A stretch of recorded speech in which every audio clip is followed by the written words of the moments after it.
काय म्हणणे त्यांच्या आरोपींना अटक एम्बुलेंस वाले सुनो ना भाई, मैं क्या बोल रहा हूँ, मीडिया वाले आओ ना आगे।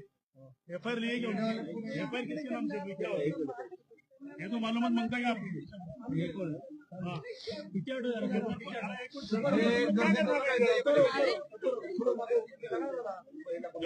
हाँ आम्हाला हे तुम्ही सांगा सरकार काय प्रकार झालाय, काय बघा कसं आहे, यांचं एक जमिनीचा वाद होता. त्या जमिनीच्या वादामुळं यांच्यावर खोटा गुन्हा दाखल करून म्हणून हे माणूस जे आहे ते मानसिक त्रासामुळे सगळं करून घेतलेलं आहे. आणि त्यांनी जी चिठ्ठी लिहिलेली आहे त्या चिठ्ठीमध्ये त्यांचं नाव आहे सगळं. हे नाव निष्पन्न करा, तुम्ही लोक निष्पन्न करा. कोणत्या स्वरूपाचा खोटा गुन्हा होणार आहे? ते जमिनीचा वाद होता, जमिनीच्या वादमुळे ते दुसरे गुन्हे दाखल झाले त्यांच्यावरती. सैयद फारूक सैयद, इनको पहले अटक करो फिर बाद में आगे बात करो. यासीन इनामदार को पहले अरेस्ट होना मांगता, उसको सैयद नगर वालों ने जीता के लाए ना, मैं पूरा सैयद नगर भी जलाने को कम नहीं करेंगी. तुम लोग क्या वजह से ये सब हुआ है? फारूक इनामदार बचना नहीं मांगता, उसको टिकट देने वाले पहले पार्टी को है ना उसको बताना मांगता, वो पार्टी ने ना उसको पहले बाहर निकालना मांगता. अजीत पवार से हमारी हाथ जोड़ की विनंती है, ऐसे लोगों को पार्टी का टिकट ना दे जो उनके जो कमा के खाने वाले हैं. उनको आज ये नौबत पे हम सुसाइड करने मैं खुद कि हमने एक जगह खरीदे और उन लोग के नाक पे आ गया, वो हमने वो जगह खरीदे उन लोग से आ गया, वो इज्जत पे आ गया. सिर्फ वो जगह की वजह से हम लोग को इतना टॉर्चर कर. कहाँ से खड़े फारूक नगर, कहाँ से? सैयद नगर हड़पसर. इनकी दादागिरी पहले तो बंद होना मांगता. 2013 से हम लोग पुलिस के सामने चक्कर लगाने लगे. हर एक रिपोर्ट है हमारे पास, हर एक रिपोर्ट है. जो तारीख को हमने अर्जी डाले, हर एक चीज की अर्जी है, पूरा नोट है हमारे पास. फिर भी हमारे ऊपर मौका का इल्जाम लगाए ये लोग ने. हाँ लगातार झूठे केसेस डाले ले. 2013 में मैंने पॉइजन पी, कैसा लोगों ने मुझे बचाया जब भी मैं मरती थी. हाँ, वो जगह के लिए फिर कॉम्प्रोमाइज करे. हमारे पास जब भी 5 गुंठे की जगह लिया, फिर अभी पूरा दावा मारा. पुलिस वालों ने स्टेटमेंट दिया. कौन सा पॉलिटिशियन? वो मान सिंह पाटिल ने हमारा नाम डाले, उन्होंने तहकीकात भी नहीं करी ये चीज की. ये तहकीकात भी नहीं करे और हमारा नाम डाले, उसके अंदर हमारे मेरे पापा को बदनाम करेले, उसने बदनाम करेले, उन्होंने एक जबरदस्ती नाम डालेले. आता काय मागणी आहे? फारूक इनामदार, जहूर सय्यद, कबीर ऍडव्होकेट यांना अटक झालीच पाहिजे आणि त्यांना पहिल्या पार्टीमधून बाहेर हाकला. अजित दादा को एकच रिक्वेस्ट आहे, आज आमचा वडील नाहीये इकडं, कारण आम्ही फक्त एक जागा खरीदली होती. हार मानते के पप्पू उसको जीने नहीं दिए.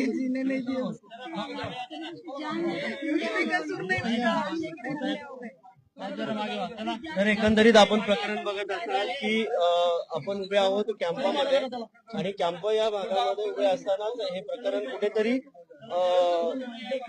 पूर्णपणे आता या पोलीस कशा प्रकारे चौकशी करत आहेत याकडे लक्ष लागलेले आहे. मानसिंग पाटलांवरती काळेपडळ पोलीस स्टेशन वरिष्ठ पोलीस निरीक्षक यांच्यावर देखील आरोप होताना दिसत आहे. कुठेतरी ही संशयाची सुरी कुठल्या तरी कॅन्डिडेटकडे जात आहे. पोलीस आता कशा प्रकारे पारदर्शक तपास करणार की नाही याकडे लक्ष लागले आहे. नाही, ही आत्महत्या नाही, हत्या आहे. आणि हा गरीब माणूस आहे, ह्याला ओरपळलेले हे जे सगळे पुरावे या माणसाने 3 वर्ष झाले पोलिसांना अर्ज दिले होते, त्याच्यावरती कुठलीही कारवाई कुठलीही चौकशी न करता त्याला आज आरोपी ठरवून त्यांनी त्याला फरार आरोपी दिलं. त्यामुळे तो वैतागून आज जीवनाला आत्महत्या नाही ती हत्या सांगता येईल. त्यामध्ये सामील फारूक इनामदारचं नाव मोठ्याने आलं होतं आमच्या समोर, आणि त्याच्याबरोबरचे सह आरोपी तुझं काय जहूर सय्यद यांनी काहीतरी त्यामध्ये घोटाळा केला आणि ह्याला अडकवले असं आमच्या समोर तिने अर्ज दिलं होतं. त्या संदर्भात मी गेलो. फारूक इनामदार हा सय्यदनगरचा रहिवासी आहे. आता तो राष्ट्रवादीतर्फे इलेक्शन लढवत आहे. तर एकंदरीत पोलिसांची घाई त्यांचा प्रेत या ठिकाणावरनं त्यांचं नेण्यासाठी राहत्या ज्या ठिकाणी बिल्डिंग मध्ये शॉप आहे हे सगळे क्षणचित्र आपण बघत असाल जनता न्यूज वरती लाईव्ह.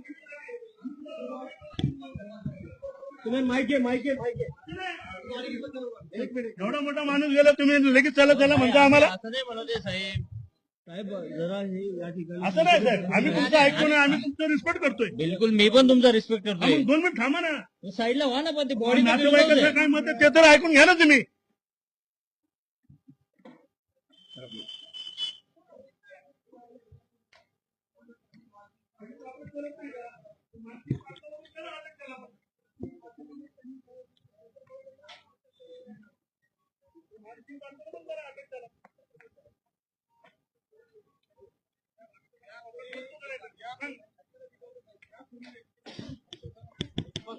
इकडे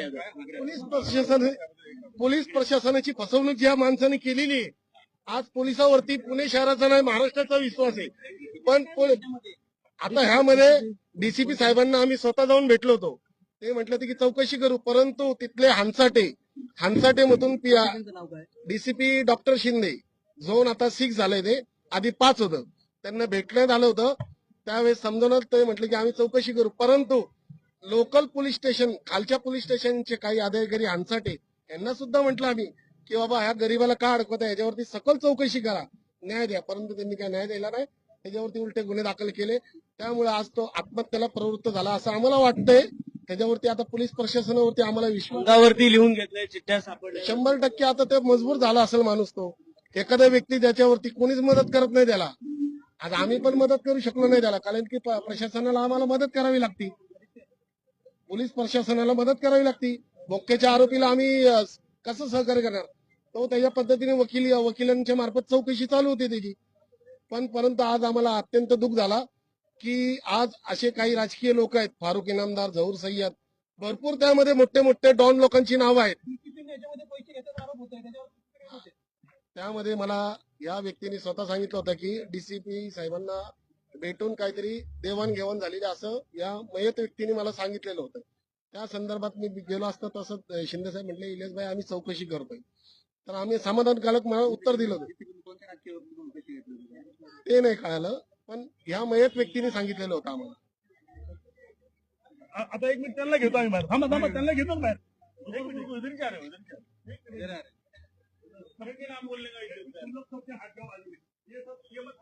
बोलने वाले तू है, 1 मिनट हिम्मत करके बोलने का. किधर हो तुम? आओ भाई इधर.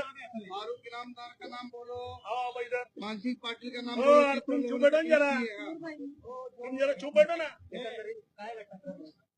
माझ्या नवऱ्याने सय्यदनगर मध्ये जागा घेतली. आंटी का नाम क्या है, जोधपूरकर, सुंदर सुधाकर जोधपूरकर यांची जागा घेतली. आणि त्यानंतर आमच्या मागे हे झहूर सय्यद हे आमच्या मागे हात धुवून लागले. हे केसवर केस टाकती, भांडण करी. फारुख यासिन इनामदार, मुलगा पण फारुख यासिन इनामदार नाही, अफान इनामदार, सुफियान इनामदार हे सगळे इन्व्हॉल्ड आहे ह्याच्यामध्ये. आणि ना त्यांनीच केलंय हे सगळं. आता काय एवढा भाग पाडले की इंसान इतना कर्जों से तड़ रहा है, इसका देने का है, उसका देने का, मगर सबके बारे में लिखा सबको. हो पैसे खाल्ले त्यांनी, म्हणून तर कारवाई नाही केली. कारवाई केली त्यांना. माझा बाप मेला नसता. यामध्ये कोण पोलीस कर्मचारी? ही सगळे मोहम्मदवाडी आणि काळपाडा पोलीस स्टेशन आहे ना, ह्यांनी केलं हे सगळं. माझ्याकडे कंप्लेंटची झेरॉक्स आहे. ते मला 50 लाखाची, प्रत्येक अर्जाची माझ्याकडे सगळी नोंद आहे. 50 लाखाची माझ्याकडे खंडणी मागितली 2012 पासून माझा बाप फारुख नडतोय. यासिन इनामदारनी. 2012 पासून एकदा यांनी काही केलं नाही तिकडे कारवाई. 50 लाखाची खंडणी मागितली होती. जर तुम्ही ही दिली तर मी ती जागा सोडून देईल असं सांगितलं होतं त्यांनी. पण आमच्याकडे काही नव्हतं. आता आम्ही कर्जबाजारी झालो होतो. कोणत्या प्रकारचा खोटा गुन्हा दाखल झाला होता? कुठल्या टिपू बरोबर ह्यांनी गँगस्टर टिपू बरोबर ह्यांनी कुठल्या तरी जागाची केली. पण माझ्या नवऱ्याचा टिपू बरोबर काहीही संबंध ज्या नव्हता. बाईने कंप्लेंट केली आहे त्याच्यावर बाई- मोका लावलाय, त्याच्यावर आम्हाला जामीन भेटत नाही. त्या बाईला आम्ही ओळखत नाही. माझा बाप कधी माझ्या कधी बापाने बघितलेला नाही माझ्या त्या नवऱ्याने बाईला बघितलं आम्ही. सुद्धा नाही. बघितलं आणि तिने सुद्धा नाही. आरोप लावलाय तिने आम्हाला. आरोप लावला की माझ्या नवऱ्याने तिथं जाऊन जबरदस्ती करून तिची जागा बळकावली म्हणून 2 महिने आज त्या 1 महिन्यापूर्वी बाईसाठी एवढं माझा माझ्या नवरा आईचा का जबाब आहे. झालं? काळेबडळ पोलीस स्टेशन मध्ये माझ्या आईचा जबाब आहे 2 महिन्यापूर्वी. अजूनपर्यंत त्यांनी कंप्लेंट ती द्यायला complaint दाखल ना सुद्धा घरी केली आलेला नाही. बोलवलं का? नाविकीवरती याच्या अगोदर कुठला गुन्हा दाखल होता का? त्यांच्यावरती मकोका लावला एक मकोका कधीच नाही, कधीच नाही. काहीच नाहीये, काहीच नाहीये. नाहीये. कुठल्या गुन्हा त्यांच्यावर एक पण गुन्हा दाखल नाहीये. जबरदस्ती पैसे खाऊन आमच्यावर खोटे खोटे आरोप लावून आम्हाला मकोका आणि फरार घोषित केलंय. अजून असे लोक असू शकतात की ज्यांच्यावरती भोगस गुन्हे दाखल झाले असतील. हो, अजून खूप आहेत असे. येत नाहीये. जी राजकीय लोक आहेत ती कोणत्या पक्षाशी संबंधित आहेत काय? राष्ट्रवादी ते अजितदादाचे नाव घेऊन लढतात ते. अच्छा आता इलेक्शन उभे ते हो, उभे. उभे. फारुख यासिन इनामदार. मी हात जोडून रिक्वेस्ट करते अजितदादा पवार, तुम्ही ह्या केसकडे लक्ष द्या आणि काय ते मला इन्साफ लवकर द्या. तोपर्यंत मी ह्यांचा अंत्यसंस्कार करणार नाही. पहिले पकडा, पहिले त्यांना काय ते मला हे करा. माझी 50 लाखाची खंडणीची मी केस दाखल केली, त्याच्यावर का तुम्ही ऍक्शन घेतली नाही? किती वेळा तुम्ही तक्रार दिली आता? मी आतापर्यंत बऱ्याच वेळा तक्रार दिली. 2013 मध्ये टाइम्स ऑफ इंडिया मध्ये माझा लेख पूर्ण आलेला आहे की मी पॉयझन पिऊन हे केलेलं होतं. त्यावेळेस मी वाचले या जागेसाठी काहीतरी इथं स्वच्छ मोक्ष लावा म्हणून मी पॉयझन पिलेले होते.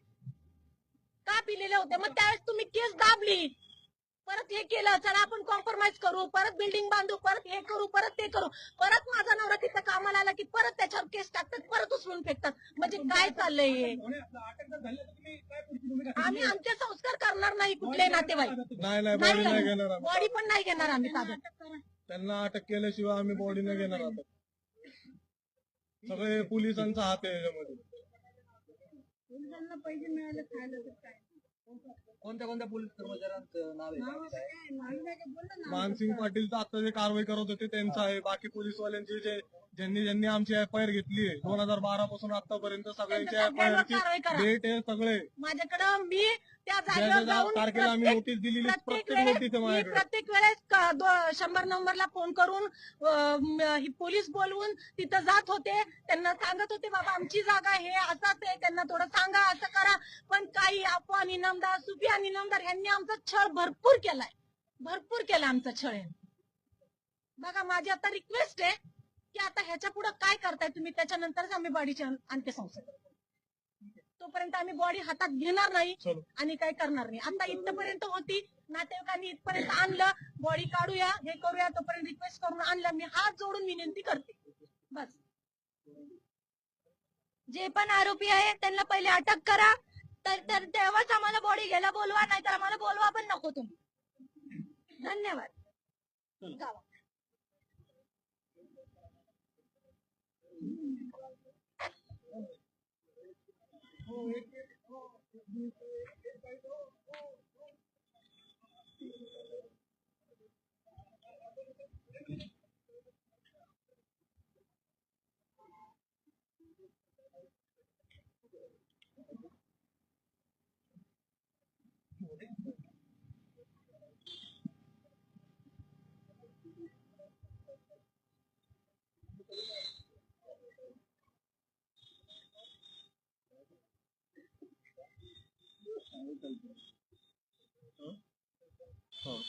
नाही ना,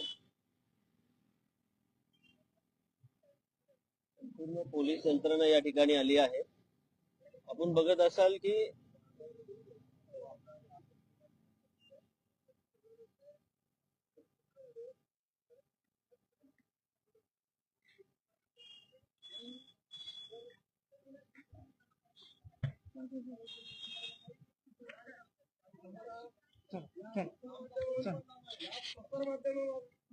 एक आव्हान आहे, भारताचा चौथा स्तंभ आपणास मानतो आम्ही.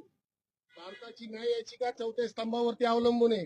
तर कृपया आपल्या प्रसार माध्यमातून विनंती आहे माझी की आपण जर आम्हाला न्याय मिळाला नाही तर आपण आमच्या पाठीशी उभे राहावं, ही आपल्याकडे आम्ही विनंती करतो.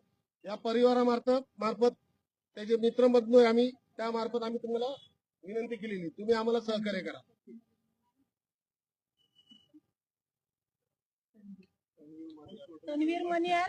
तन्वीर मनियारचा त्या जागेशी काही एक संबंध नव्हता. तनीर मनियार त्या जागेवर उभं राहून मला दादागिरी करून माझ्याकडे हे आहे, माझ्याकडे एवढे मोठे पेपर बनवून त्याचं हे करून ते करून त्यांनी एवढा त्याला मस्का खोटा सातबारा बनवला त्याने. त्यांनी कुठं तन्वीर सातबारा- मनियार कोण? तन्वीर मनियार आहे ते त्यांनी जागा जागा ज्याच्यावर कब्जा करायला त्याच्या बरोबर जे फारुकी नामदार थांबले चुकीचे ना पेपर बनवले यांनी चुकीचे सगळे. पेपर बनवून काय काय त्यांनी सगळं सबमिट केले ना सगळ्यावर कारवाई उद्या. तन्वीर मनियार हा सगळ्यात मेन आहे. जोहर सय्यद, तन्वीर मनियार, आणि फारुक यासीन नामदार. आणि हे दोघांवर फारुकी नामदार आहे. टोटल फारुकी नामदारचा सपोर्ट आहे यांना. आणि आम्हाला असंच 2013 पासून हे टॉर्चर करत आहे खोटे खोटे पेपर्स बनवून.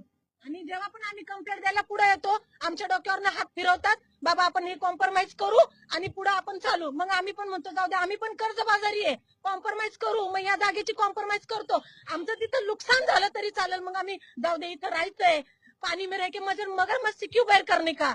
फिर हम इधर कॉम्प्रोमाइज करते, फिर हम दूसरा कुछ काम करने को जाते, फिर वो जगह के डुप्लीकेट पेपर बनाते, उधर खड़ा करते दूसरे को, फिर ये करते. ऐसा सब चलते आएला. आता तुमच्या समोर व्यथा ऐकण्यात आली, परंतु प्रसार माध्यमांना भारताच्या 4थ्या स्तंभाला एक विनंती माझी, आमच्या बरोबर आपण जर पोलीस स्टेशनला आले तर हा गुन्हा दाखल होऊ शकतो. नाहीतर आता पण पोलीस प्रशासन काय करत टाळाटाळ करत. तर प्रसार माध्यमांची विनंती, आमच्या बरोबर पोलीस स्टेशनला चला त्यांनी. ठीक है ना, आपण FIR करके निकल लेंगे उधर से. हाँ, तब पीएम होगा तो उसका नहीं, पीएम लाइव होता, पोस्टमार्टम के पहले आपकी FIR दे देंगे. जहूर सैयद वो तो कितने माफी मांगेले, कुछ क्या क्या करेले, मगर जहूर सैयद और फारूक इनामदार और कबीर शेख एडवोकेट, तनवीर तनवीर शेख जो मनियार है वो भेल वाला है उधर, वो उसका तनवीर मनियार है उनका क्या नाम है है. उनके नाम से FIR दे देंगे. चलो चला पुलिस स्टेशन पे चलो.